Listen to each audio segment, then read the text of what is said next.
அதை வந்துச்சு நான் மானம் கட்டுவேன். கொஞ்சம் கூட இதுங்களுக்கெல்லாம் வெக்கமான சூடு சொரணையே இல்லை, மானம் கெட்டதுங்க. எங்கள் தலைவரை அரசியல் விட்டு போக சொல்கிறதுக்கு நீ யார்? நிர்மல்குமார், ஆதவ் அர்ஜுனா அவங்களாம் என்ன வானத்திலேருந்து வந்து குதிச்சிட்டோம் அப்படின்னு நினச்சிட்டு இருக்கிறாங்களோ என்னவோ தெரியல.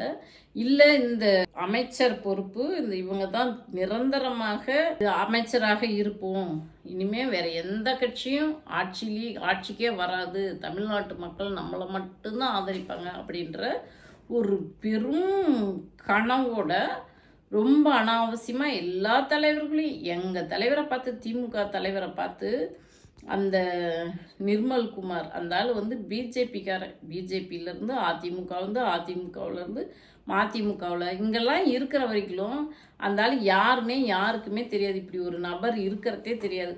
அப்படியே மட்டாள் மக்களுக்கு அப்படி என்ன செஞ்சது இருந்தாலும் என்ன தியாகம் பண்ணினாங்க, இவங்களாம் அரசியலுக்கு வந்துட்டாங்க ஒன்றும் தெரியல. ஆனால் இந்த ஆள் சொல்லுது திமுக தலைவரை மக்கள்கிட்ட மன்னிப்பு கேளுங்க, அரசியலை விட்டு போயிருங்க அப்படின்னு. கொஞ்சம் கூட இதுங்களுக்கெல்லாம் வெக்கமான சூடு சொரணையே இல்லை, மானம் கெட்டதுங்க. எங்கள் தலைவரை அரசியல் விட்டு போக சொல்கிறதுக்கு நீ யார்? நீ யார்? நேற்று வரைக்கும் நீ எங்கே இருந்த? 45 வயசு ஆகுது. இது வரைக்கும் நீ இந்த மக்களுக்காக ஏதாவது ஒரு துரும்பை கிள்ளி போட்டிருப்பியா? ஒரு சிறை போயிருப்பியா? ஒரு போராட்டம் இருந்திருப்பியா? ஒரு உண்ணாவிரதம் இருந்திருப்பியா?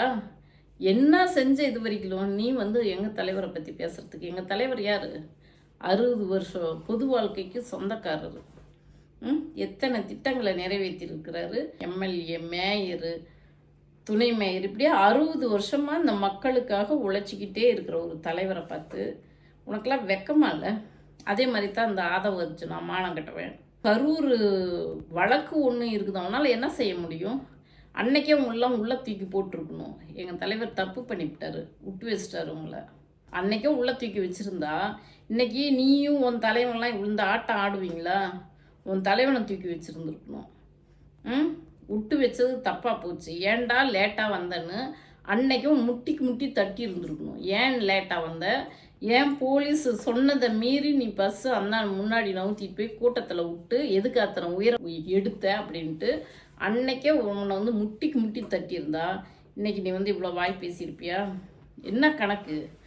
இந்த அடுத்த தேர்தல் வரும், மக்கள் இதெல்லாம் நீ ஆணவ பேச்செலாம் மக்கள் பார்த்துக்கிட்டு தான் வராங்க இருக்கிறாங்க. இந்த திராவிட முன்னேற்ற கழகம் 75 ஆண்டு காலமாக இந்த மக்களுக்காக சமுதாய முன்னேற்றத்துக்காக உழைச்ச கட்சியை பார்த்து நேற்று பெய்த மழையில் இன்னைக்கு முளைச்ச காலம். இந்த ஆதவ அர்ஜுனாலாம் லாட்ரி கள்ளத்தனமாக லாட்ரி விற்கிறவங்க, சட்டத்துக்கு மீறி செயல்படுறவங்க. இவங்க மேலே எத்தனை வழக்கு இருக்குது?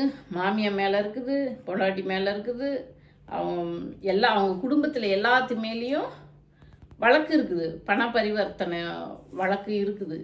அப்படிப்பட்ட நீங்களாம் ஒரு குற்றவாளிலாம் வந்து இவ்வளோ தெனா விட்டு திமுறா? மக்கள் உனக்கு தக்க பாடம் கற்றுக் கொடுப்பாங்க. ரொம்ப ஆடுற இந்த ஆட்டம்லாம் நீடிக்காது. வெகு விரைவில் உன் ஆட்சிக்கு முடிவு கட்டுவாங்க. உனக்கு முதல்ல மீண்டும் ஒரு முறை திமுக ஆட்சிக்கு வந்ததுன்னா முதல்ல ஒன்றைத்தான் வந்து ரிவிட் அடிக்கணும், உள்ளே போட்டு லாடம் கட்டணும்.